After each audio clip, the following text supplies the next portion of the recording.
Hello dear students. So today again we continue periodic table और आज हम फिर से एक नई पीरियोडिक प्रॉपर्टी के बारे में बात करेंगे, that is what ionisation energy. इसको हम डिस्कस करेंगे आज। तो देखिए, फर्स्ट ऑफ ऑल क्या मतलब है इसका। जैसे हम लोग जानते हैं कि भाई दिस इज व्हाट इसे एन एटम। मान लिया हमने एक एटम है, दिस इज न्यूक्लियस। तो मैं मान लेता हूं कि ये आउटर मोस्ट शेल में इलेक्ट्रॉन है, आउटर मोस्ट शेल में इलेक्ट्रॉन यहाँ पे कहीं पे है। तो वी नो कि यहाँ इनके बीच में क्या है, there is a force of attraction, there is a force of attraction and we know this is what, this is electrostatic force of attraction, that is k q1 q2 upon r square. Yes और no? ये सब बातें हम पहले discuss कर चुके हैं। Now we are coming to the term known as ionisation energy. आप यहाँ देख पा रहे हो वर्ड आयनाइजेशन, कि किसी का आयन में कन्वर्ट होना, एक न्यूट्रल एटम का आयन में कन्वर्ट होना। अब वो आयन कैटायन भी होता है, एनायन भी होता है। यहाँ पे किसकी बात हो रही है वो समझिएगा। बहुत सिंपल सी भाषा में पहले मैं बताता हूँ क्या आपको, कि ये जो आउटर मोस्ट शेल का जो इलेक्ट्रॉन है, इस इलेक्ट्रॉन को जब इस एटम से बाहर निकालना है हमें, इस आउटर मोस्ट शेल के इलेक्ट्रॉन को इस एटम से बाहर निकालना है हमें, तो कितनी अमाउंट ऑफ एनर्जी रिक्वायर्ड होगी, कितनी, बिकॉज अंदर फोर्स ऑफ अट्रैक्शन है तो आपको बाहर निकालने के लिए एनर्जी देनी पड़ेगी। तो amount of energy required to remove this electron from outermost shell of an atom in their ground state. Atom किस स्टेट में होना चाहिए? ग्राउंड स्टेट में होना चाहिए। किस प्रकार का होना चाहिए? एटम ग्राउंड स्टेट में होना चाहिए, साथ ही साथ वो एक गैसियस एटम होना चाहिए, गैसियस एटम। तो एक गैसियस आइसोलेटेड एटम में जब उसके आउटर मोस्ट शेल के इलेक्ट्रॉन को निकाला जाता है, तो उस प्रोसेस के लिए कितना अमाउंट ऑफ एनर्जी रिक्वायर्ड है, that is known as ionisation energy. This is the simple meaning. ठीक है, तो पहले डेफिनेशन लिखते हैं, फिर आगे कुछ और बात करते हैं हम लोग। देखिए, सो मैं इसको हटा देता हूं। देखिए,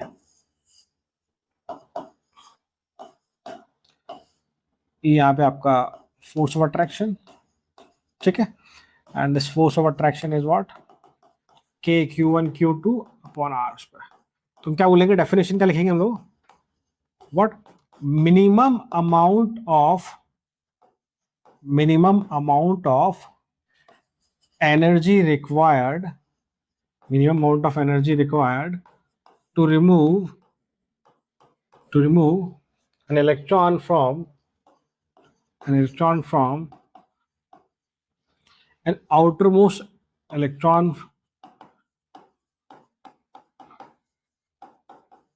what I say, minimum amount of energy required to remove an outermost electron of an isolated gaseous atom,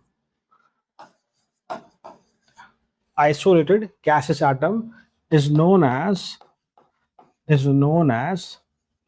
ionization energy. ठीक है, तो यहां मैं एक वर्ड यूज किया, दैट इज व्हाट, आइसोलेटेड।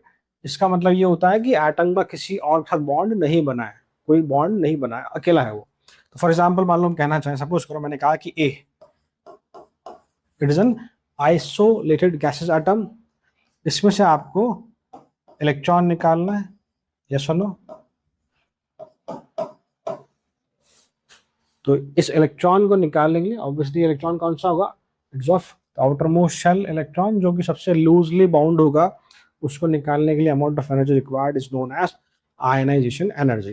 ये सुनो, अब यहाँ पर देखो, दो बातें आती है, मतलब कि दो बातों से मतलब मेरा है कि अगर आप देखेंगे तो कहीं जगह आपको आयनाइजेशन एनर्जी लिखा हुआ मिलेगा, एनसीईआरटी में आपको लिखा हुआ मिलता है आयनाइजेशन एंथैल्पी। थोड़ा सा जो फर्क है हम उसकी बात करते हैं फटाफट से। बात देखिए, इसको हटा रहा हूं फिर से बार।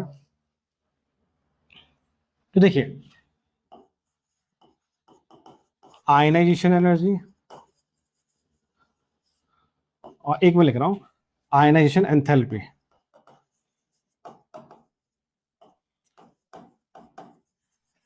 और इसको हम लोग डेल्टा एच की फॉर्म में भी लिखते हैं। हमने इसके बारे में पहले बात करी हुई है, एक्सोथर्मिक प्रोसेस, एंडोथर्मिक प्रोसेस, ये सब ऐसा कुछ है ना। तो यहाँ पर हम लोग किसकी बात करते हैं? यहाँ पर हम लोग एक इलेक्ट्रॉन के रिमूवल की बात करते हैं। ये डिफाइन किसके लिए होता है? when we remove 1 mole of electron, that is what, when 1 mole of electron are removing, तब बात करते हैं, ठीक है। एक बेसिक फर्क तो यह है, इसके अलावा दूसरी बात की एनसीईआरटी में आपको यही टर्म लिखी हुई मिलेगी, ये सुनो, एग्री। और इसका जो यूनिट है तो हम लोग लिखते हैं electron volt per atom, and we know 1 electron volt is what, 1.6 10⁻⁹ joule, जिसको आप लोग 96 किलो जूल पर मोल भी लिखते हैं, ये सुनो। ये सब बातें एटॉमिक स्ट्रक्चर में डिस्कस की जाती है, एटॉमिक स्ट्रक्चर में, ठीक है। यहाँ पर हम लोग बात करें, इसका जो यूनिट है आपका इज व्हाट, किलो जूल पर मोल। हम लोग जानते हैं कि अगर हम डेल्टा एच के फॉर्म में अगर लिखें हम लोग आयनाइजेशन एंथैल्पी को, तो ऑब्वियसली यहाँ दो बातें हो सकती है। एक हम लिखते हैं डेल्टा एच पॉजिटिव, और एक हम लिखते हैं दैट इज फॉर, ये होता है एंडोथर्मिक के लिए आपका, and this is what delta H negative, this is for what exothermic, agree. Endothermic का मतलब है कि net amount of heat is what absorb, या यहाँ net amount is what released, इतना सा फर्क पता है हमें। अब हम बात करते हैं कि क्या term known as successive ionisation energy, तो ये बेसिक फर्क आपको पता होना चाहिए। हम फर्दर आगे बढ़ते हैं, बस उतारिए फटाफट से प्लीज। तो हम लोग जो टर्म यूज करेंगे बेटा वो हमेशा आयनाइजेशन एंथैल्पी यूज करेंगे, ठीक है। अगर मैं IE बोल रहा हूँ, it means it is ionisation enthalpy. फर्क आपको समझ में आ गया, मेन थिंग इज दैट कि आपको फील आना चाहिए दोनों में फर्क क्या है, बस क्लियर। चलो देखिए फर्दर, तो मैं कुछ बातें फिर से लिखता हूं। हम एग्जांपल ले रहे हैं फिर से, देखिए देखो, जैसे मान लो मैंने भाई मैं ए एटम ले लेता हूं, ठीक है। तो it is delta H1 ionisation energy first बोलता हूँ, और ऑब्वियसली ये क्या होगा, पॉजिटिव होगा। आपको अमाउंट ऑफ एनर्जी देनी पड़ेगी, नेट हीट क्या होगी, एब्जॉर्ब होगी, नेट एनर्जी क्या होगी, रिक्वायर्ड होगी, ठीक है। This is what the first, जब हम एक इलेक्ट्रॉन निकालने की बात कर रहे हैं, मान लो इसमें से फर्दर मैं एक इलेक्ट्रॉन और निकालता हूं, suppose like this, A gas plus gives, एक इलेक्ट्रॉन और निकाल लिया, तो अब हम बोलेंगे this is known as second ionisation energy और second ionisation enthalpy, second ionisation energy, second ionisation enthalpy, and obviously ये भी पॉजिटिव होगी। और मान लो अगर मैं एक और इलेक्ट्रॉन निकालता हूं इसमें से, सपोज करो लाइक दिस, A+3 बनाए थे इसको हम लोग, तो this is what known as third ionisation enthalpy और third ionisation energy, and obviously ये आपका पॉजिटिव होगा। तो ये जो हम जो कर रहे हैं कि बार बार एक के बाद एक इलेक्ट्रॉन निकाल रहे हैं, this is known as successive ionisation energy. क्या बोलते हैं इसको हम लोग, successive ionisation energy. And obviously जब भी हम बात करेंगे फर्स्ट सेकंड और थर्ड की, तो ऑब्वियसली तय है कि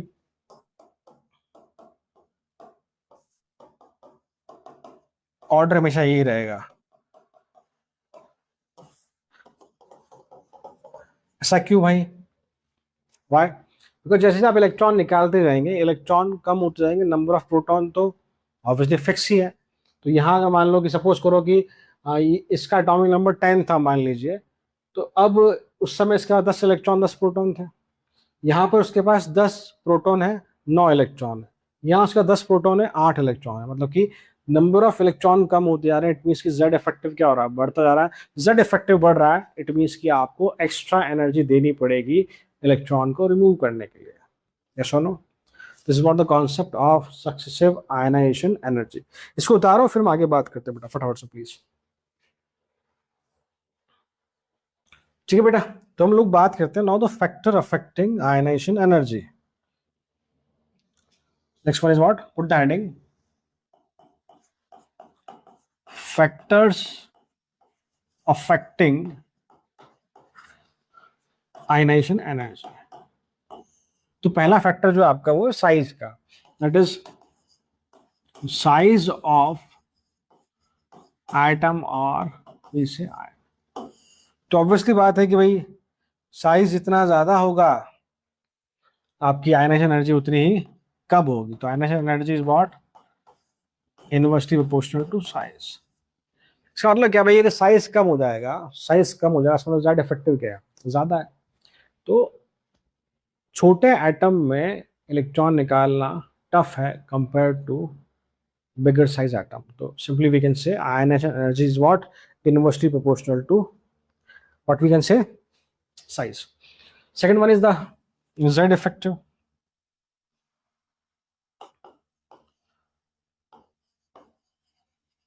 Effective nuclear charge. Effective nuclear charge. तो वही सेम कहानी बेटा, यहाँ पर भी Z इफेक्टिव ज्यादा होगा तो I ज्यादा और कम होगा, तो आयनाइजेशन एनर्जी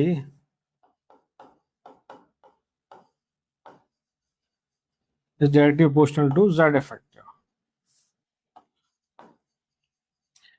कैटायन की बात करेंगे तो प्रोपोर्शनल होगा पॉजिटिव चार्ज के, और एनायन की बात करेंगे तो नेगेटिव चार्ज के इनवर्सली प्रोपोर्शनल होगा।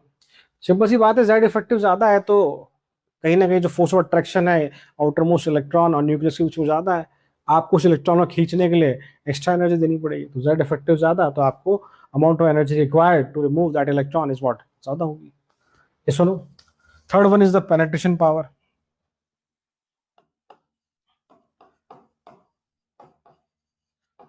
पेनिट्रेशन पावर ने पहले बात करी इसके बारे में। देखो सिंपल सी बात है, जो ऑर्डर है आपका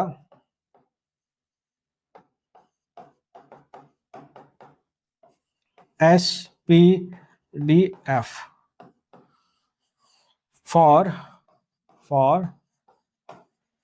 सेम शेल। देखो हम लोग जानते हैं कि पेनिट्रेशन पावर का ऑर्डर ये है, एस ऑर्बिटल का जो इलेक्ट्रॉन है वो न्यूक्लियस के काफी करीब है compare to the P and D and F।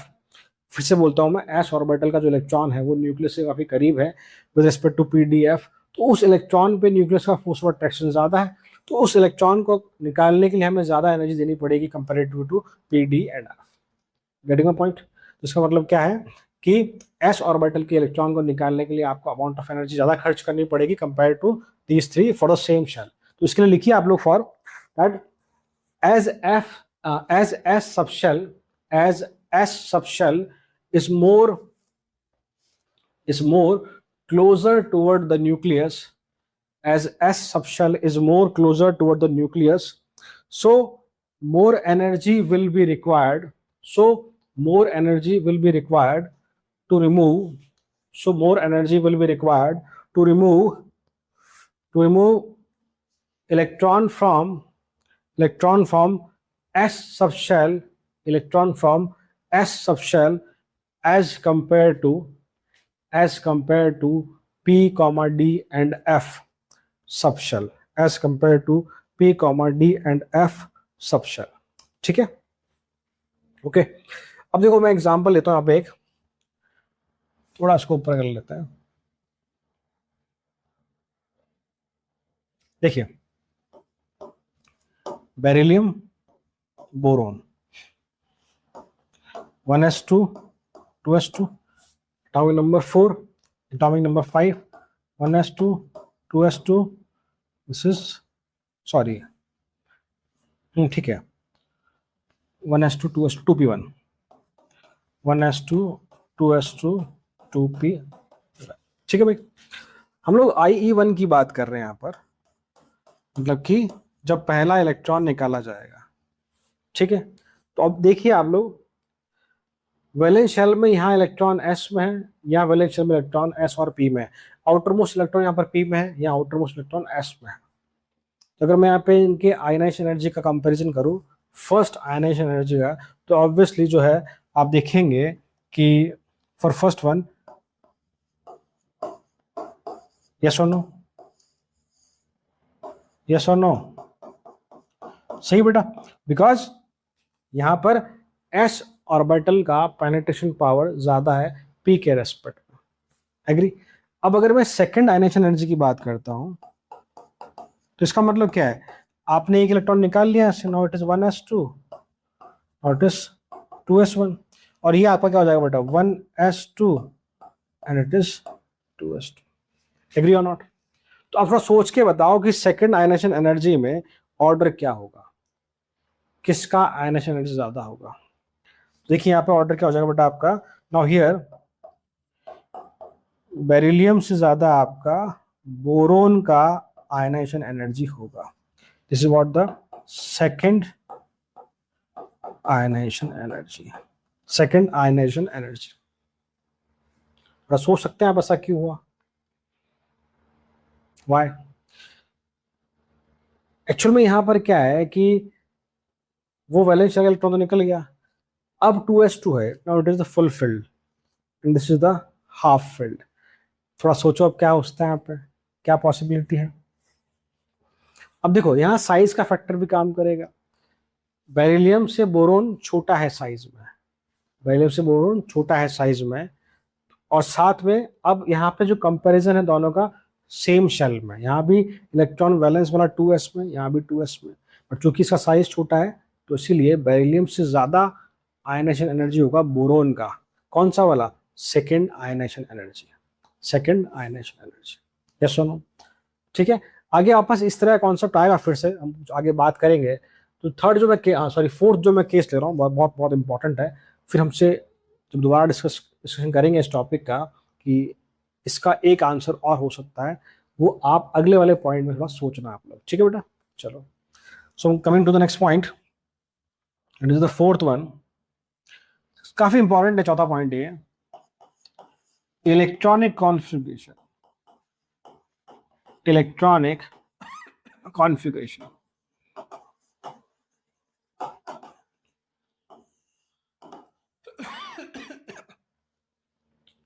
ये बहुत इंपॉर्टेंट पॉइंट है, यहाँ पर स्टेबिलिटी की बात होती है। मैं पहले थोड़ा को समझा देता हूँ। यहाँ पर ये पॉइंट है कि जो हाफ फिल्ड ऑर्बिटल है एंड फुल फिल्ड ऑर्बिटल, अभी समझेंगे क्या होता है। मैं half filled and full filled orbital are more stable, और व्हाट आर मोर स्टेबल। तो पहले उसका रीजन देखते हैं, फिर समझते हैं हाफ फिल्ड क्या है, फुल फिल्ड क्या, और उससे IE पे क्या फर्क पड़ेगा। तो लिखेंगे यहाँ पे half filled and full field subshell, half filled and full filled subshell are more stable. Half filled and full filled subshell are more stable due to symmetric electron distribution,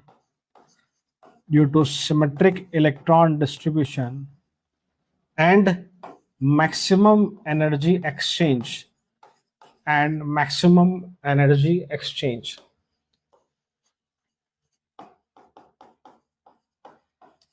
so more amount of energy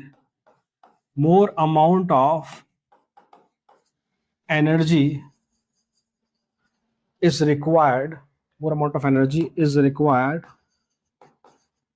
to remove electron from half filled and full filled subshell। अब देखो मैंने इतना बड़ा note लिख दिया है, हम समझेंगे इसको। आपको ये तो समझ में आ रहा होगा भाई कि यहाँ पे बात हो रही है कि हाफ फील्ड और फुल फील्ड क्या ज्यादा स्टेबल है, और रीजन दिया है कि due to symmetric electronic distribution, और दूसरा रीजन है मैक्सिमम एनर्जी एक्सचेंज। समझेंगे अभी हम क्या है। सो मोर अमाउंट ऑफ एनर्जी, अब कोई चीज स्टेबल है पहले से ही, तो ऑब्वियसली आप उस स्टेबल में से इलेक्ट्रॉन को निकालने की कोशिश करोगे तो ऑब्वियसली उसकी स्टेबिलिटी डिस्टर्ब होगी। भाई कोई इलेक्ट्रॉनिक कॉन्फ़िगरेशन पहले से स्टेबल है, अब वहां से इलेक्ट्रॉन निकालने की कोशिश करोगे तो इसका मतलब आप उसकी स्टेबिलिटी को डिस्टर्ब कर रहे हो। It means you have to put more amount of energy to remove that electron. ये बात मैंने लिखी है। Now coming to what is the meaning of half filled and full filled. देखिए half filled P3 D5 F7, सही है। P subshell में 6 maximum होते हैं, तो हाफ 3 है, डी में हाफ 5 है, एफ में हाफ 7 है। नाउ फुल फिल सबशेल की हम बात करें तो it is what, P6 D10 F14। तो क्या बोला गया है, these are the half filled and full filled subshells and they having what, extra stability। अब देखो मैं थोड़ा सा इसको ऊपर करने की कोशिश कर रहा हूँ, दिख रहा, आई होप आपको विजिबल होगा अभी मेरे हिसाब से। थोड़ा इसको, ये हमेशा वाली प्रॉब्लम मेरे साथ, मतलब सॉरी इस बोर्ड के साथ है। चलो इसको उतारो आप बेटा के, ऐसा करो, मेरी बात तो मानेगा नहीं है बोर्ड। चलो मैं इसको उतारो एक बार, आप थोड़ा मैं इधर लिखता हूँ ना, उतारिए इसको फटाफट से please.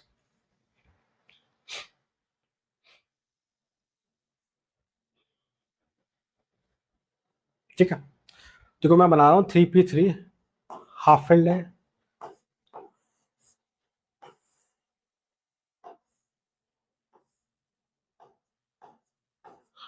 and 3p6 is the full filled।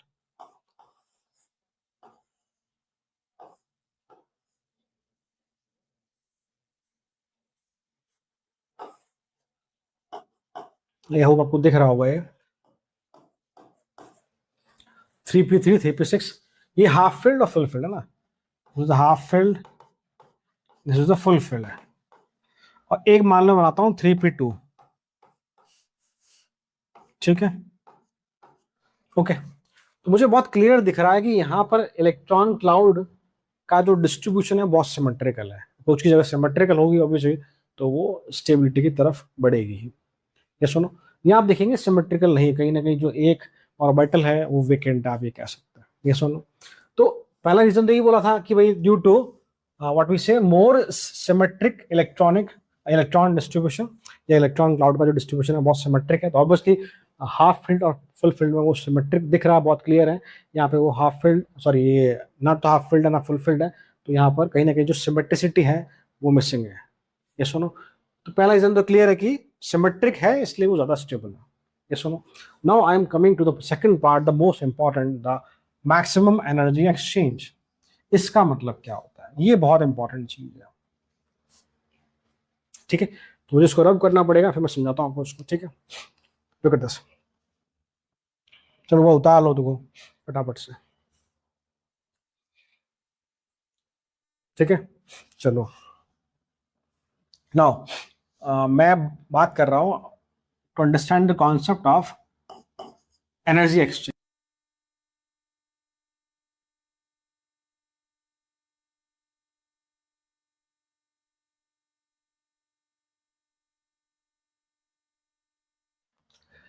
हम लोग एग्जाम्पल लेते हैं D5 कॉन्फ़िगरेशन का।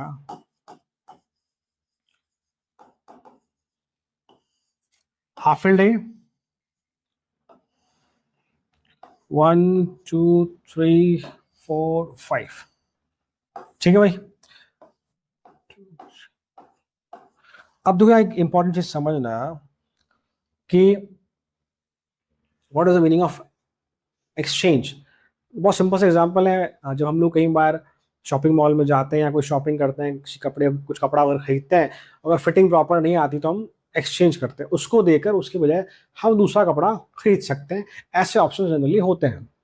तो यहाँ पर ही वही चीज है कि आप ऐसा मान के चलिए कि ये इलेक्ट्रॉन जंप करके इस ऑर्बिटल से इसमें चले जाए, ये सुनो, तो जब भी इलेक्ट्रॉन जंप करके एक्सचेंज, मतलब एक ये यहाँ चला जाए उसकी जगह यहाँ पर आ जाए, that is exchange.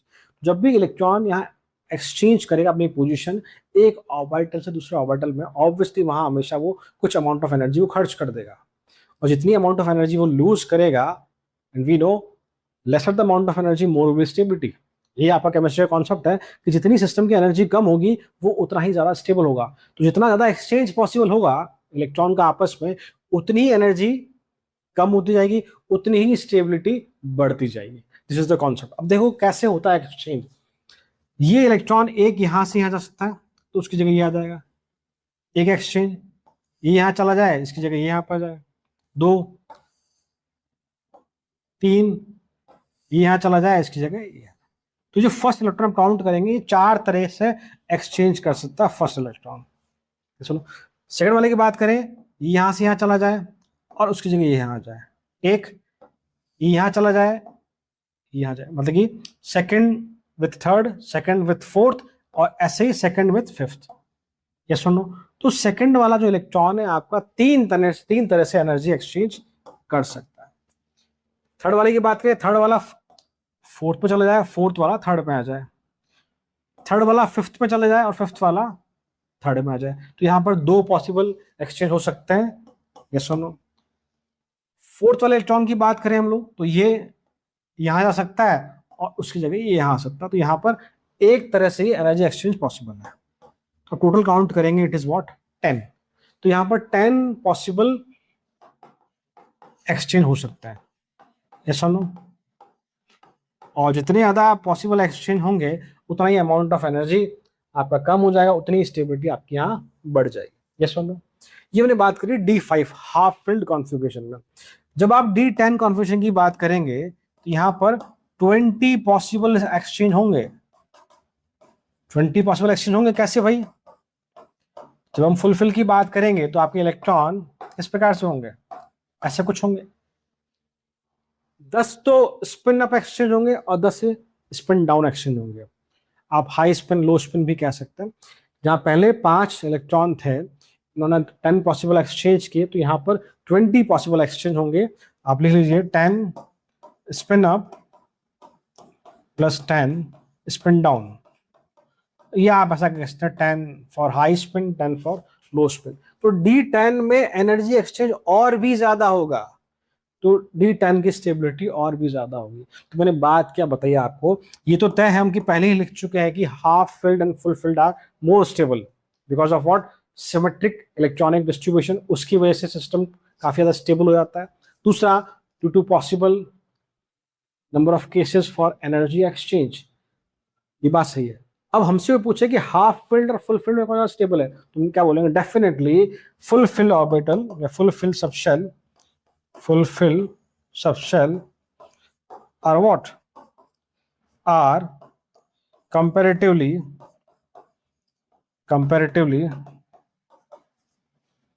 more stable than half filled, more stable than half filled. yes or no?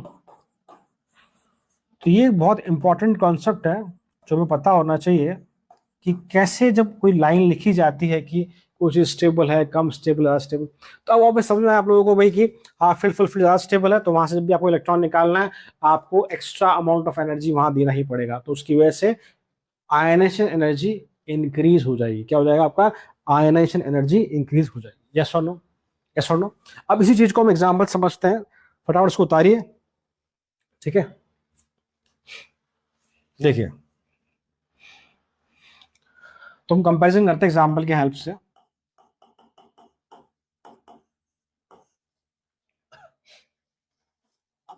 Nitrogen, oxygen, look at this. पहले मैं IE1 की बात करता हूं, है ना, 1s2 2s2 2p3, yes or no?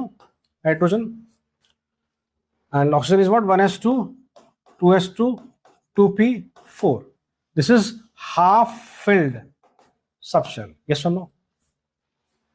ये हाफ फिल्ड नहीं है 2p4, इलेक्ट्रॉन हमेशा वैलेंस शेल से निकाला जाएगा। तो तय है कि यहाँ नाइट्रोजन में जब इलेक्ट्रॉन विड्रॉल किया जाएगा, रिमूव किया जाएगा ऑक्सीजन के कंपैरिजन में, तो ऑब्वियसली तो फर्स्ट IE होगी वो ऑब्वियसली नाइट्रोजन की ऑक्सीजन से ज्यादा होगी। तो IE1 इज व्हाट, नाइट्रोजन का ऑक्सीजन से ज्यादा होगा। Getting my point? अब अगर मैं IE2 की बात करता हूं, तो आपने एक इलेक्ट्रॉन निकाल लिया से, तो 1s2 2s2 2p1, sorry 2p2, और यहां पर कॉन्फिगरेशन क्या है, 1s2 2s2 2p3। नाउ ये हाफ फिल्ड कॉन्फ़िगरेशन है, ये हाफ फिल्ड कॉन्फ़िगरेशन है। तो ऑब्वियसली इस बार जो IE2 होगा वो ऑक्सीजन का ज्यादा होगा नाइट्रोजन के comparison. This is the concept of half filled and full field. Getting my point? Yes और नो? यस और no?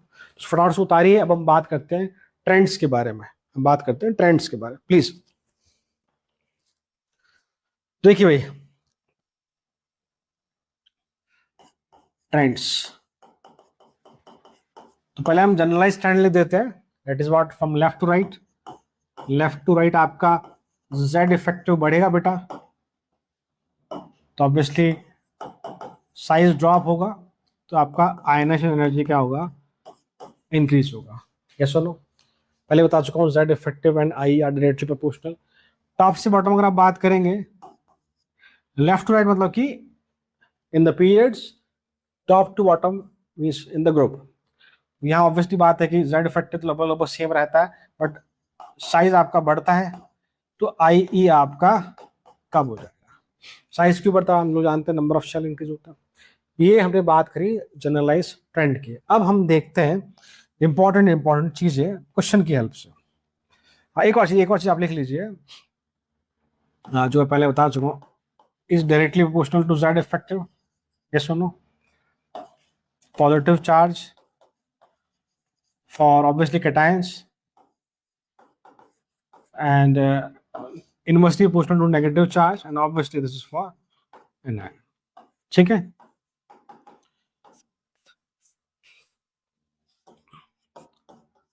Arrange period 1, period 2 and period 3 elements in their increasing order of IE, increasing order of ionization energy। हमें period 1, period 2 और period 3 के elements को increasing order of their IE में arrange करना है। Yes और no? क्या हम कर पाएंगे इस चीज को? बहुत सिंपल है। हम बात करते हैं पीरियड 1 की। ऑब्वियसली यहाँ पर हाइड्रोजन, हीलियम ज्यादा होगा, फुलफिल्ड भी है, इनर्ट गैस भी है। P2 की बात करें हम लोग, lithium, beryllium, boron, carbon, nitrogen, oxygen, chlorine. थोड़ा सोचिए एक बार, दिमाग लगाइए अपना कि क्या हम कर सकते हैं ऑर्डर में। यहाँ पर आपको हिंट दे दूं थोड़ा यहाँ पे, तो हिंट ये है कि पहले आप इन सब का कॉन्फ्यूजन चेक करें, कोई हाफ फिल फुलफिल तो नहीं यहाँ पर। तो देखिए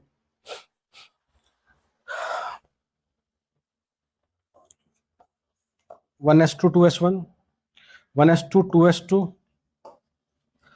1s2 2s2, 2p1, 2p2, this is 2p3, yes or no, 2p4 and this is 2p5, agree और नॉट? तो इसका मतलब हमें दो चीजें यहाँ क्लियर दिख रही है। एक तो आपका beryllium is what, the half filled, and this nitrogen is also, sorry, beryllium is the full filled, beryllium is the full filled, 2s2 is the full filled, this is the half filled। तो तय है कि जो हमने ऊपर trend लिखा है कि लेफ्ट टू राइट आईई बढ़ेगा, ऑब्वियसली वहां पर ये दोनों दिक्कत तो करेंगे। हम डायरेक्टली ये नहीं कह सकते सबसे कम लिथियम का होगा, सबसे मैक्सिमम फ्लोरीन का होगा, वो अब नहीं कहा जा सकता। तो हमें कुछ तो यहाँ पर चेंज करने होंगे। थोड़ा सोचो हम कि क्या करें, किस तरह से जो कंपेयर करें।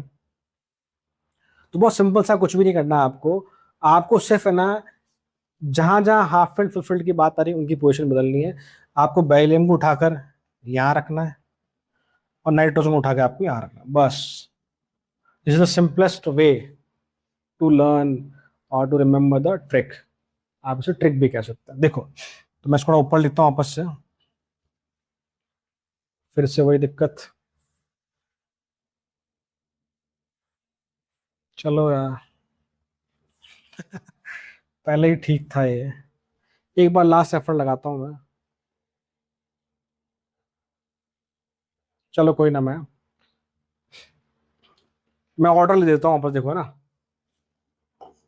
Lithium, beryllium, boron, carbon, nitrogen, oxygen, fluorine. तो मैंने क्या कहा, ऑक्सीजन को, नाइट्रोजन को एक आगे शिफ्ट कर दो और आपका बेरिलियम को आप एक आगे शिफ्ट कर दो। ठीक है, तो ऑर्डर क्या हो जाएगा, आयनाइजेशन ऑर्डर, आयनाइजेशन एनर्जी का ऑर्डर आपका आ जाएगा बेटा, is what like lithium, then boron, then beryllium, then carbon, then oxygen पहले, फिर नाइट्रोजन, फिर फ्लोरीन। ठीक है भाई, क्लियर? यस और नो? आई होप आपको पॉइंट समझ में आएगा। एग्री? चलो, इसी प्रकार से अब हम बात करते हैं थर्ड पीरियड की। तो ये मैंने फर्स्ट पीरियड लिखा, फिर सेकंड पीरियड, फिर थर्ड पीरियड, तो उसको हटा रहा हूं मैं।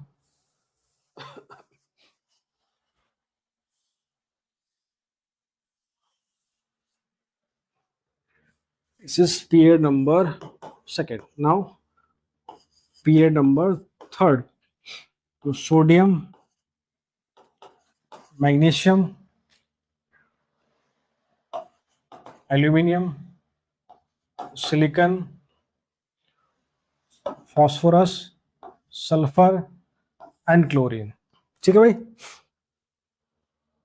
तो अगर हम कॉन्फ़िगरेशन की यहाँ बात करें, फिर से आप देखेंगे मैग्नीशियम के ठीक नीचे मैग्नीशियम है आपका, तो इट इज लास्ट में आएगा 3s2, 1s2, 2s2, 2p6, 3s2।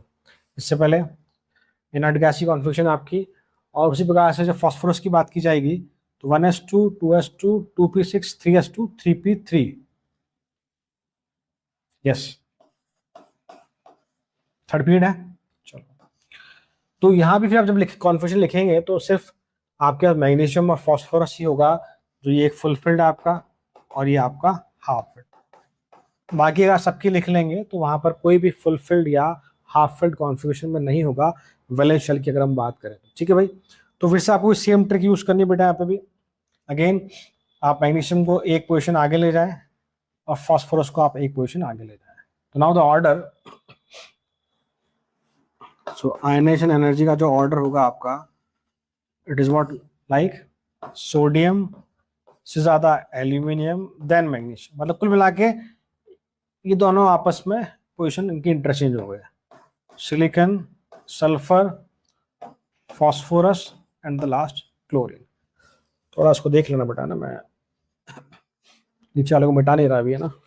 थोड़ा सा उतार लो बार फिर से ना, आगे बात करते हैं फिर से। तो हमने पीरियड 1 2 3 की बात करी, अब हम बात करते हैं ग्रुप 1 2 की। फिर से क्वेश्चन लिख रहा हूं मैं। Arrange group 1 and group 2 elements in their increasing order of IE।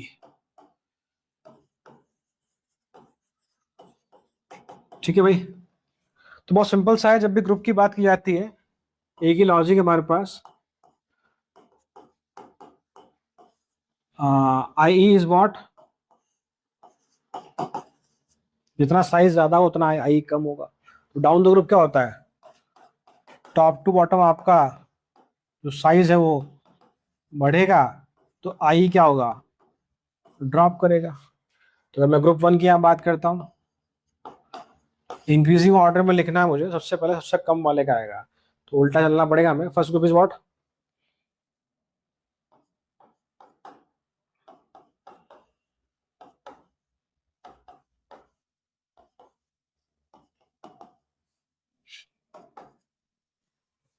ठीक है, करेक्ट? यस और नो, यस और नो। वैसे फर्स्ट ग्रुप में हाइड्रोजन हटा दो, बेटर रहेगा, क्योंकि हाइड्रोजन को पोजीशन फिक्स नहीं है उसकी। सबसे कम किसका ई होगा, francium, then caesium, then rubidium, potassium and lithium. Yes और नो। वैसे मैंने आपको पहले बताया कि जब भी हम ट्रेंड्स लिखते हैं हम लोग रेडियो एक्टिव काउंट नहीं करते, तो आप इस फ्रेंशियम को भी हटा सकते हैं। तो ठीक है, मैंने लिख दिया फिलहाल, तो यहाँ तक सही है। सबसे ज्यादा आई किसकी बेटा, लिथियम की, देन सबसे कम किसकी, सीजियम की। अगर ग्रुप 2 की बात करता हूँ मैं, देखिए कौन कौन है, बेटा मांगे, कार, स्कूटर, बाप राजी। सही है, बताओ थोड़ा इसका आइडिया। फिर से सेम ऑर्डर रहेगा आपका वही, सबसे कम बैरियम, ज्यादा स्ट्रॉन्शियम, फिर कैल्शियम, मैग्नीशियम, मैक्सिमम आपकी बेरिलियम की। यस और नो, यस और नो। ठीक है। तो ग्रुप 1 और ग्रुप 2 में कोई एक्सेप्शन नहीं है, कोई ऐसा अनइवन सा ऑर्डर नहीं, डायरेक्टली आप लिख सकते हो, कोई दिक्कत नहीं है। इंपॉर्टेंट पॉइंट लिखना है यहाँ पे आप, कई बार डायरेक्टली क्वेश्चन पूछा गया हमसे। तो maximum IE in periodic table किसकी बेटा, हीलियम की। हीलियम है तो मैक्सिमम IE। और वही मिनिमम की बात की जाए, so minimum IE in periodic table is what? Caesium. Caesium की आयनाइजेशन एनर्जी इतनी कम होती है, मैंने को पहले ही बताया कि सीजियम को अगर आप रूम टेम्परेचर पे लेके आते हो तो मेल्ट हो जाता है वो। और सीजियम की इन्हीं प्रॉपर्टीज की वजह से सीजियम को सिलिकॉन चिप्स वगैरह में, या आपके जो नैनो टेक्नोलॉजी है वहाँ पर, या इसके अलावा जो भी डिवाइसेस हैं, बेसिकली इलेक्ट्रॉनिक गैजेट्स वगैरह हैं, वहाँ पर बहुत ज़्यादा इसका यूज़ किया जाता है। ठीक है, तो इसको तारीफ फटाफट से आगे बढ़ते हैं हम लोग फिर से। ठीक है, तो क्वेश्चन लिखता हूँ फिर से, देखिए आप लोग। इफ IE1 400,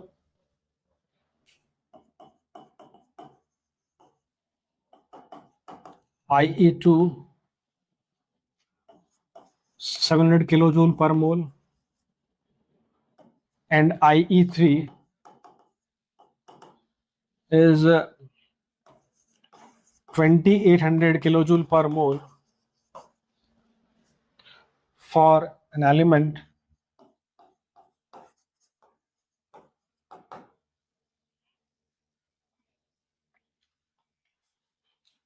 determined to पहला वैलेंसी और दूसरा to which group this element belongs.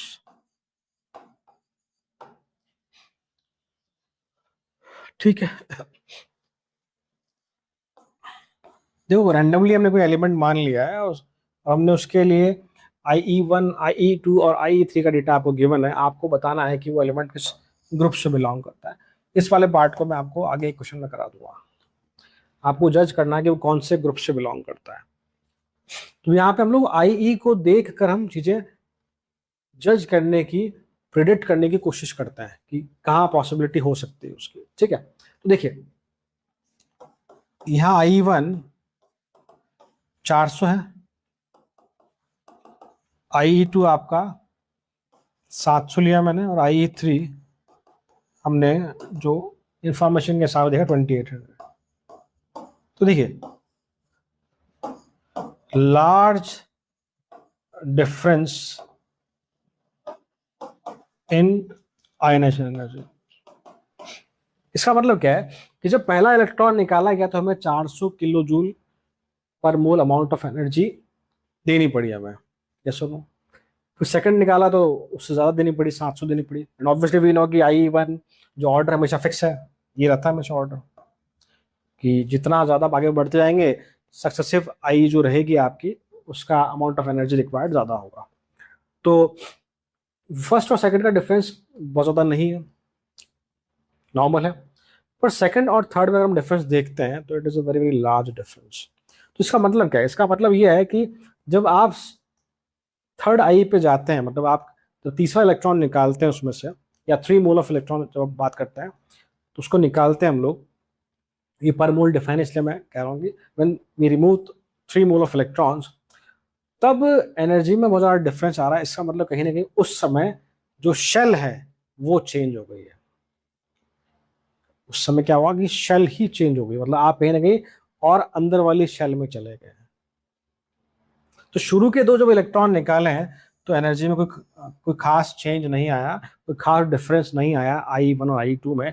It means कि उसके वैलेंस शेल में 2 इलेक्ट्रॉन रहे होंगे, उसके वैलेंस शेल में 2 इलेक्ट्रॉन रहे होंगे, और आपने तीसरा इलेक्ट्रॉन निकाला तो शेल ही बदल गई। आप वैलेंस शेल से अंदर वाले शेल का जो इलेक्ट्रॉन है N-1 का, उसको कहीं ना कहीं आप निकाल रहे हैं। तो ऑब्वियसली वहां पर जेड इफेक्टिव बढ़ जाएगा, तो आपको अमाउंट ऑफ एनर्जी काफी ज्यादा देना पड़ेगा। इट मीन्स बताओ कहाँ ये कॉन्फ़िगरेशन है जहां पर वैलेंस शेल में 2 इलेक्ट्रॉन है, NH2। This is what this belongs to second group. That is what? Alkaline earth matter. ये इसका आंसर। वैलेंसियम चाहे तो +2 भी लिख सकते हैं यहाँ पर। आगे बात करेंगे वैलेंसी का क्वेश्चन और देखेंगे हम लोग, ठीक है, क्लियर? ये सुनो, इसको उतारो, आगे बात करते हैं प्लीज फटाफट से। सो देखिए बेटा, एक क्वेश्चन और लिखते हैं।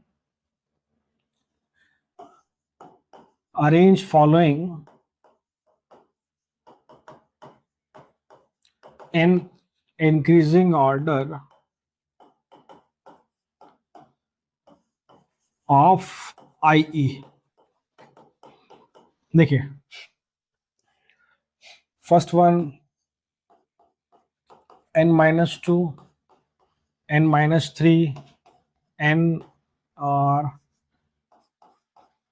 n-1, ठीक है। सेकेंड में scandium,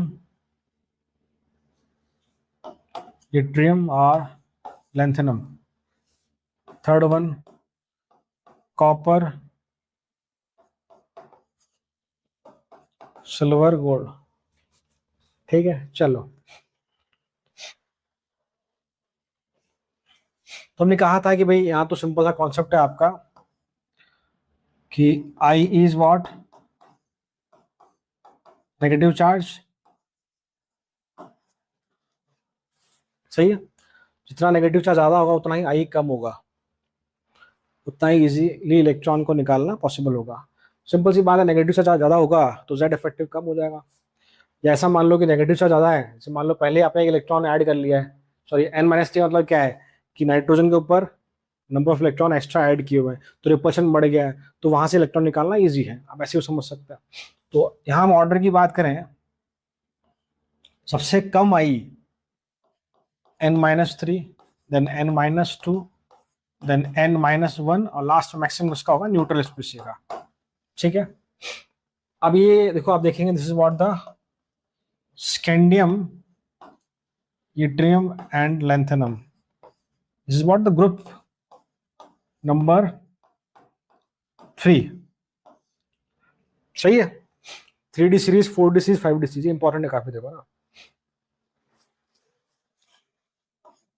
3D series, 4D series आपका और 5D सीरीज। तो हमने क्या बोला बेटा, क्या कहा था हमने, top to bottom, top to bottom क्या होता है, I, टॉप टू I कम होता है, सबसे I किसका होगा, स्कैंडियम का। तो इंक्रीजिंग ऑर्डर जमाना आपको लैंथेनम, यट्रियम एंड स्कैंडियम, ठीक है। वापस देख लो, इन द ग्रुप टॉप से बॉटम जाने पर हमेशा IE कम होगा, इलेक्ट्रॉन को निकालना आसान होगा बिकॉज साइज बढ़ जाएगी। तो इसका मतलब लैंथेनम में से इलेक्ट्रॉन निकालना सबसे इजी है, then yttrium, then last scandium. यहां तक कोई लैंथेनॉइड कॉन्ट्रैक्शन की बात नहीं होती है, ग्रुप नंबर 4 से वो चीज स्टार्ट होती है, उसके आगे बात करेंगे। तो ये आपका लैंथेनम 57 है, इसके बाद आपकी जो है 4F सीरीज आती है, ठीक है। कौन आगे आया, कौन आगे आया, सही है। थोड़ा यहां सोचो एक बार, आपकी क्या संभावना यहां हो सकती है। एटॉमिक नंबर की बात कर लो, देखो आइडिया मिल जाएगा। 29, 39, 41, 47, 57, 67, 77, 79, इसके बाद आपको मरकरी 80 आता है, ठीक है, ओके। तो उसको याद कैसे करते हैं, कौन आगे आया, दिस इज व्हाट, कौन सा ग्रुप आपका ये, कौन सा ग्रुप है आपका ये,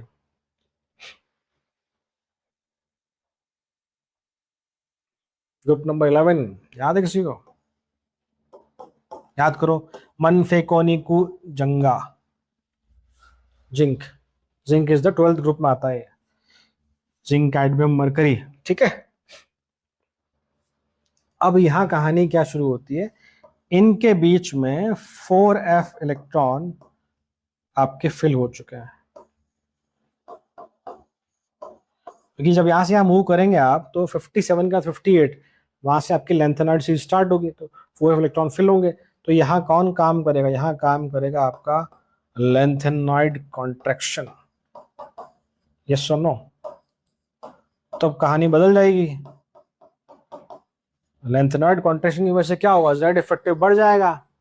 जेड इफेक्टिव बढ़ेगा तो ऑब्वियसली आयनाइजेशन एनर्जी भी आपका बढ़ जाएगा। आयनाइजेशन एनर्जी भी आपका बढ़ जाएगा।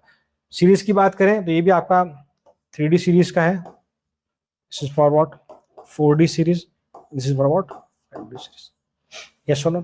अब बताओ सबसे ज्यादा किसका होगा? ये तो तय है कि सबसे ज्यादा गोल्ड का होगा। यस और नो। लेकिन लेंथेनॉइड कॉन्ट्रैक्शन की वजह से यहाँ पर जेड इफेक्टिव बढ़ गया।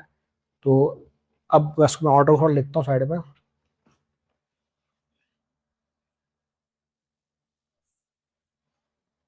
चलो यही लिखना पड़ेगा बेटा, ये मेरे से काम करता ही नहीं है। तो ऑर्डर सबसे ज्यादा किसका होगा भाई? What the gold. अब यहाँ पे तो कोई लेंथेनॉइड कॉन्ट्रैक्शन नहीं है, तो डाउन द ग्रुप जाएंगे तो आई क्या होता है? आई कम होगा। तो अगर मैं इन दोनों में कंपेयर करूं तो सिल्वर का कम होगा कि कॉपर का कम होगा? ऑब्वियसली सिल्वर का कम होगा। तो ए जी सबसे कम, then copper, and then last आपका gold. A G copper gold, A G copper gold. ठीक है, यस और नो?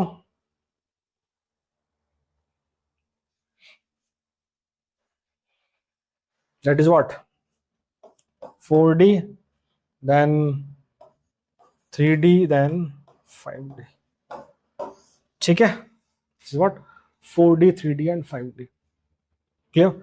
सो उतारिए। अब फिर हम कुछ इंपॉर्टेंट जो एक्सेप्शंस हैं उनकी बात करते हैं। वैसे आपको बताया एक्सेप्शन कुछ नहीं होता है, सबका रीजन है हमारे पास, बट ठीक है, ये लीक से जनरल ट्रेंड से थोड़ा सा हट के है, इसलिए हमने एक्सेप्शन की कैटेगरी में डालते हैं।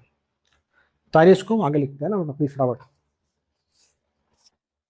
ठीक है भाई, तो हम बात करते हैं कुछ इंपॉर्टेंट एक्सेप्शंस की।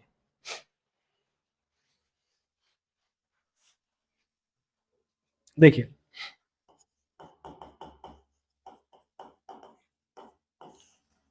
सो फर्स्ट मैं लिख रहा हूं आपका बोरॉन फैमिली। ये बहुत इंपॉर्टेंट है, it is very very important,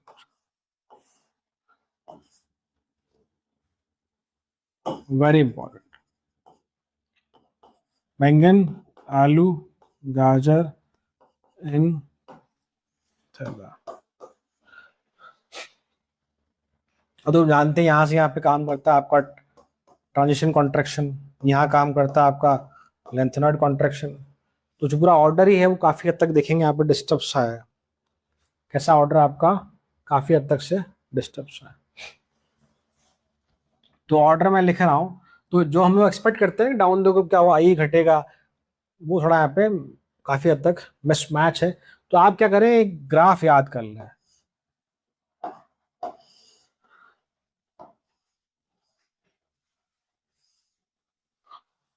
ये ग्राफ का बस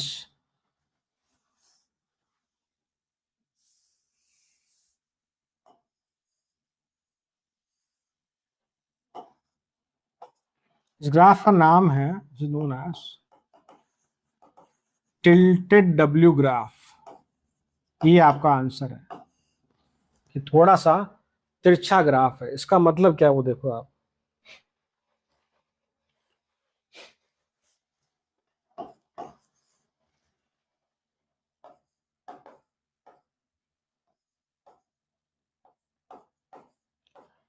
इंडियम, थैलियम, ये ऑर्डर है आपका। ये टिल्टेड ग्राफ अब याद कर लें, आपका ऑर्डर है। अब कैसे भाई कि सबसे ज्यादा किसका है, बोरोन का। ठीक है, उससे कम नीचे कौन है, थैलियम। उससे नीचे कौन है, गैलियम। उससे नीचे कौन है, aluminium. The last is India. ये ऑर्डर है, दिस इज द ऑर्डर। तो आपको ये ऑर्डर ही ध्यान रखना होगा। या एक ट्रिक और है मेरे पास, 15324, 1 2 3 4 5। देखो 1 boron, 5 thallium, 3 gallium, 2 aluminium, last 4 indium. ठीक है, तो आपको ध्यान रखना पड़ेगा, इस पर काफी क्वेश्चन पूछे गए। रीजन वही, अगर हम रीजन ढूंढने निकलेंगे तो ऑब्वियसली लेंथेनॉइड कॉन्ट्रैक्शन और ट्रांजिशन कॉन्ट्रैक्शन से ही रीजन आएगा, तो बेटर रहेगा एग्जाम पॉइंट ऑफ व्यू से आप इसको याद कर लें। ठीक है, next one is for the carbon family.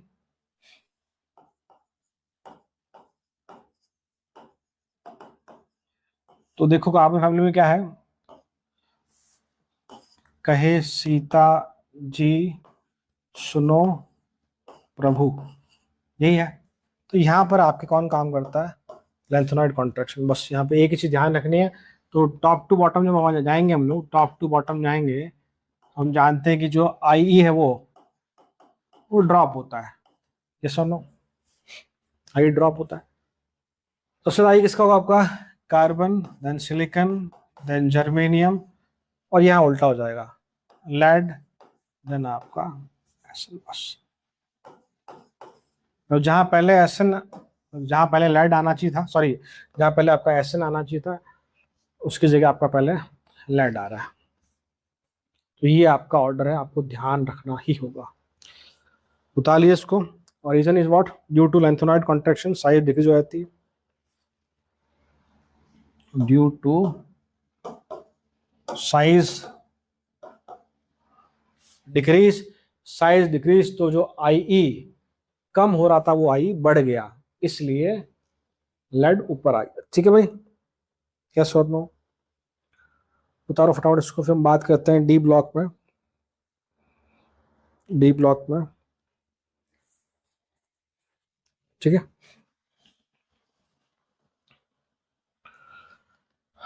D block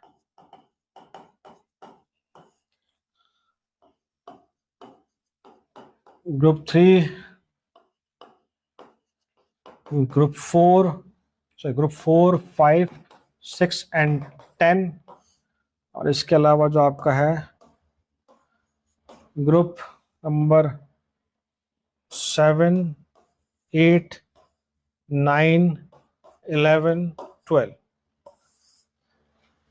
ये आपको याद है, थोड़ी पहले मैंने लिखा था बेटा, कौन सा होता है, स्कैंडम, एट्रियम, लेंथेनम। तो यहाँ पर वही जो लॉजिक है बेसिकली, सबसे कम जो आई होगा आपका वो लेंथेनम का होगा, डाउन द ग्रुप आई घटेगा। सबसे ज्यादा किसका हो जाएगा, 3D सीरीज का, 4D सीरीज का, 5D सीरीज। ये लिखा है ना 3D, 4D, 5D, पता है मैं इसके बारे में। यहाँ जो है ठीक उल्टा हो जाएगा, 3D ऐसे कर लो, 5D, 4D, 3D, जस्ट उसका रिवर्स कर दीजिए आप, जस्ट रिवर्स कर दीजिए। ठीक है, क्लियर। और मैंने आपके लिए भी ग्रुप 11 पीछे लिखा था मैंने, याद आपको, कौन आगे आया, ग्रुप 12 जिंक, कैडमियम, मरकरी। तो यहाँ आपको ध्यान रखना पड़ेगा, देखो what you have to remember, 4D, 3D, then 5D। ठीक है, तो order is what here, 4D, 3D and 5D। तो ये तरीका है याद करने का, यू हैव टू रिमेंबर। ठीक है, यस और नो, उतारिए। फिर हम आगे बात करते हैं about the application of ionisation energy. Please इसको उतारिए फटाफट से, quick.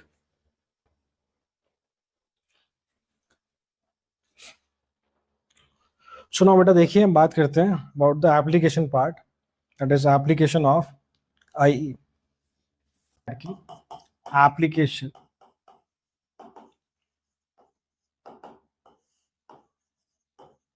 So first one is what, the reactivity. So reactivity is what, inversely proportional to I. I का मतलब कि भाई कितना इजीली इलेक्ट्रॉन लूज कर सकता है। अगर आई कम है, इलेक्ट्रॉन लूज इजीली हो सकता है, तो ऑब्वियसली एक्टिविटी ज्यादा होगी। और सेकंड वन हम बात करते हैं बेसिक नेचर और या मेटालिक कैरेक्टर। देखिए लेफ्ट टू राइट क्या हो रहा है, आई ई कम हो रहा है, तो बेसिक नेचर क्या हो रहा है, बढ़ रहा है, आई कम हो रहा।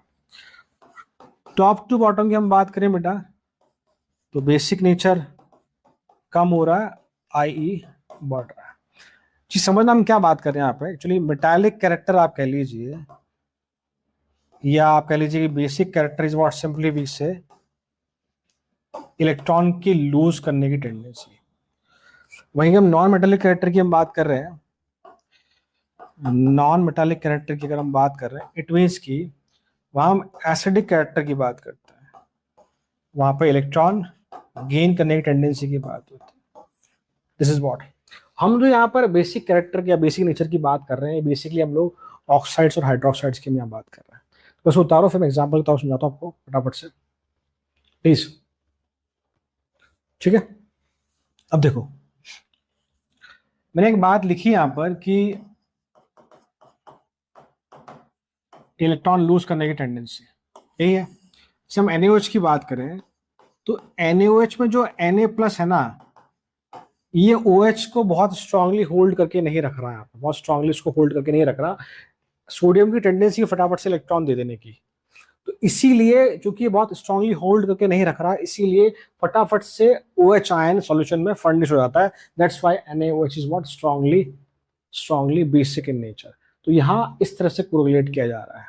यस सुनो, अब एग्जाम्पल तौर पर हम देखें, हम लोग मान लो सपोज करो मैं Li2O, Na2O, K2O,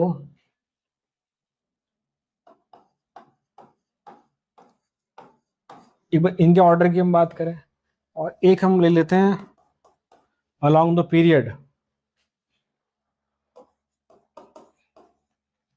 lithium, beryllium, boron and nitrogen. ठीक है, एक चीज समझना आप, जब भी हम पीरियड में लेफ्ट टू राइट मूव करते हैं, हमेशा मेटालिक कैरेक्टर कम हो जाता है, इलेक्ट्रॉन लूज करने की टेंडेंसी कम हो जाती है, इलेक्ट्रॉन गेन करने की टेंडेंसी बढ़ती है। आप देखेंगे आपके पीरियोडिक टेबल में जो लेफ्ट हैंड साइड पे है, एस ब्लॉक है, वो सारे मेटल्स है। वो टेंडेंसी क्या, फटाफट से इलेक्ट्रॉन लूज करना। मेटल्स के लिए ही बेसिकली हम टर्म यूज करते हैं ionisation energy. It is more better to say what I mean to say कि हम मेटल्स के लिए अगर कहें आयनाइजेशन एनर्जी, तो ये ज़्यादा सूटेबल टर्म है। हम ज़्यादा नॉन मेटल की बात करते हैं, जब हम पीरियड में लेफ्ट राइट मूव करते हैं तो नॉन मेटलिक कैरेक्टर डेवलप होता है।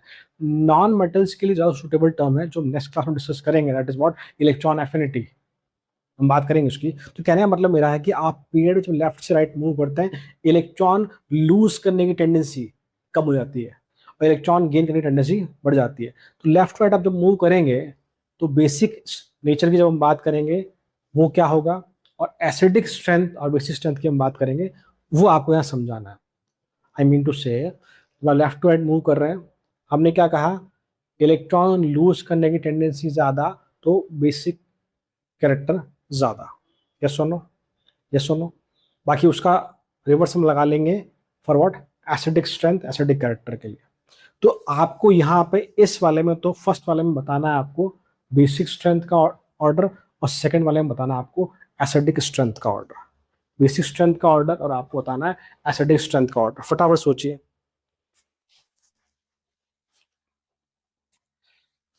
बहुत सिंपल है बेटा, आप ग्रुप में नीचे जाएंगे तो इलेक्ट्रॉन लूज करने की टेंडेंसी बढ़ेगी या घटेगी?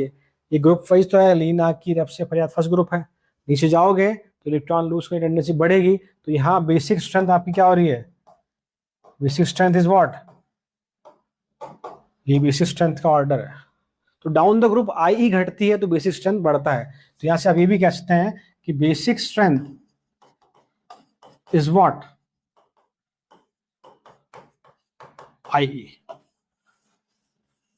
आई कम होगी तो बेसिक स्ट्रेंथ बढ़ेगा।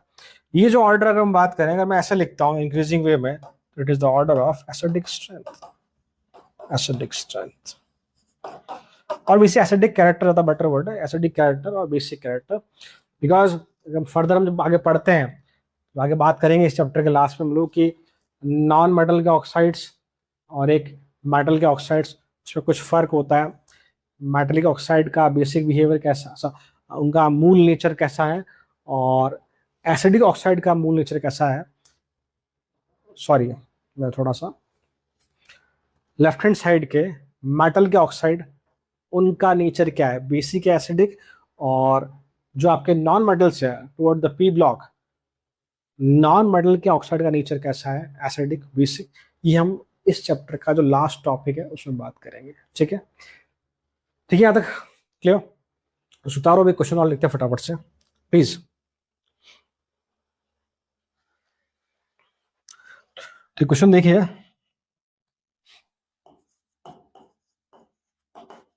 Right correct order of second ionisation energy for following. हम बात करते हैं कि क्वेश्चन पूछा गया हमसे, टाइटेनियम, वेनेडियम, क्रोमियम, मैंगनीज, इन चारों को हमें अरेंज करना है, करेक्ट ऑर्डर में लिखना है as per there second ionisation energy. ठीक है भाई, तो पहले हम क्या लिखेंगे, इनका कॉन्फ़िगरेशन लिखेंगे। तो ये सब के सब 3D सीरीज वाले हैं, याद है, कक्का, शक्ति, वर, कर, मन, फे, को, नी, कु, याद है? तो क्या नंबर है इसका, 22, 23, 24, 25, 3D2, 3D3, 3D5, ये भी 3D5। थोड़ा फर्क है, अगर हम इसका पूरा लिखें, it is what, it is 4s1 3D5, it is what 4s2 3D5। अब थोड़ा सोचिए आप इसके फर्स्ट आयनाइजेशन एनर्जी के बारे में और इसके सेकंड आयनाइजेशन एनर्जी के बारे में। यस और नो? ठीक है, इसी ध्यान रखना, इन सब में जो ये है भले 3D सीरीज के, बट इन सब में जो लास्ट इलेक्ट्रॉन जो फिल हो रहा है वो आपका 4s में ही है। ये कंफ्यूज मत होना आप लोग भाई। फिल से मतलब जो मैं लास्ट इलेक्ट्रॉन निकालेंगे हम लोग, सॉरी, जो इलेक्ट्रॉन निकालेंगे हम लोग, लास्ट इलेक्ट्रॉन जो निकालेंगे वो वैलेंस शेल से ही निकालेंगे, मतलब कि 4s से निकालें। फिलिंग भले ही कैसे भी हो, फिलिंग का ऑर्डर कुछ भी हो, as per aufbau principle, filling का ऑर्डर तो हम एनर्जी लेवल से डिसाइड करते हैं, n+l रूल से करते हैं, बट जब इलेक्ट्रॉन को निकालने की बात आती है हमेशा हम वैलेंस शेल से ही निकालते हैं। ठीक है, तो मैं पहले फर्स्ट आई की बात कर लेता हूँ। तो फर्स्ट IE के टाइम पे जो कॉन्फ़िगरेशन है वो क्या हो जाएगा, देखिए बेटा, यहाँ पे 3D2 4s1 हो जाएगा, इसका 3D3 4s1 हो जाएगा, इसका आपका 3D5 हो जाएगा, इसका आपका 4s, मैं उल्टा लिख रहा हूँ, 3D5 4s1। ये सुन लो, ये कब है, जब हम पहला इलेक्ट्रॉन इसमें से निकाल लेंगे। एग्री और नॉट? जब हम पहला इलेक्ट्रॉन निकाल लेंगे इसमें से।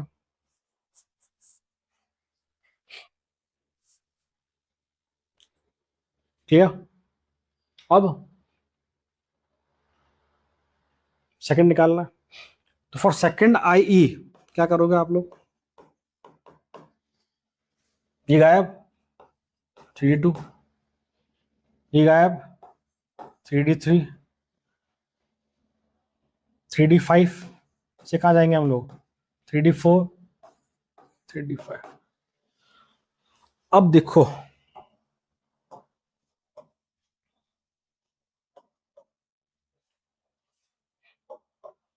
पहले मैं ऑर्डर ले लेता हूँ, बट देखो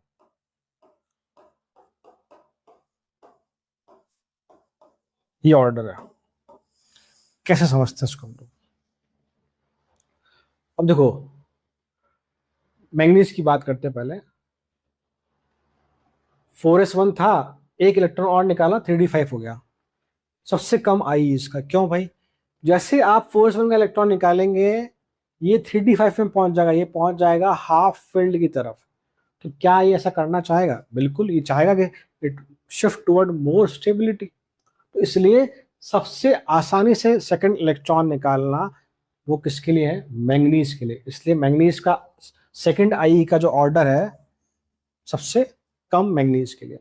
फिर टाइटेनियम की बात करिए, मैं देखो क्यों, यहाँ पे भी 4s2 वैलेंस शेल से इलेक्ट्रॉन निकाला था, इसलिए कोई दिक्कत नहीं है, 3s2 पे चला जाएगा टाइटेनियम। फिर हम बात करते हैं वेनेडियम की, देखो 4s1 से निकालोगे कहाँ पहुंच जाएगा, 3d3 में, ठीक है। अब सबसे ज्यादा मैंने लिखा है क्रोमियम के लिए, क्यों, क्रोमियम पहले से ही हाफ फिल्ड में है, पहले से ही स्टेबल स्टेट में है। तो यहां से अगर आप इलेक्ट्रॉन निकालोगे तो आपको बहुत ज्यादा एनर्जी देनी पड़ेगी बाकी कंपेरिजन, इसलिए क्रोमियम सबसे ज्यादा है। नो थिंग इज दैट कि सर टाइटेनियम वैनेडियम में क्या करें हम लोग, ये आपने बीच में क्यों लिख दिए, यहाँ पे तो हाफ फील्ड की बात हो ही नहीं रही है। तो टी आई और वी की जब हम बात करते हैं, लेफ्ट टू राइट साइज कम होता है, जेड इफेक्टिव बढ़ता है, तो इलेक्ट्रॉन निकालना मुश्किल होता है। तो टाइटेनियम और वैनेडियम में कंपेयर ऐसे ही किया गया है कि वैनेडियम में इलेक्ट्रॉन निकालना टाइटेनियम के कंपेरिजन में टफ होगा, वैनेडियम में इलेक्ट्रॉन निकालना टाइटेनियम के कंपेरिजन में टफ होगा, इसलिए वैनेडियम टीआई से आगे आया है। ठीक है, क्योंकि यहाँ पर मैं कोई कॉन्सेप्ट यूज नहीं कर सकता हाफ फील्ड फुल फील्ड का, वो है ही नहीं। तो जो बेसिक कॉन्सेप्ट चला आ रहा हमारा, लेफ्ट टू राइट साइज घटेगी, जेड इफेक्टिव बढ़ेगा, तो आई भी बढ़ेगा। यस और नो, यस नो। तो ये हमारा आज का लेक्चर, जहां मैंने जितने भी पॉसिबल केसेस थे तुमसे एग्जाम में पूछे गए, फ्यूचर में पूछे जा सकते हैं आपसे, वो सारे डिस्कस किए मैंने, चाहे आपका बेसिक लेवल हो चाहे आपका एडवांस लेवल हो। यस और नो। तो आज के लेक्चर में इतना ही, मिलते हैं नेक्स्ट वीडियो में, till then thank you so much.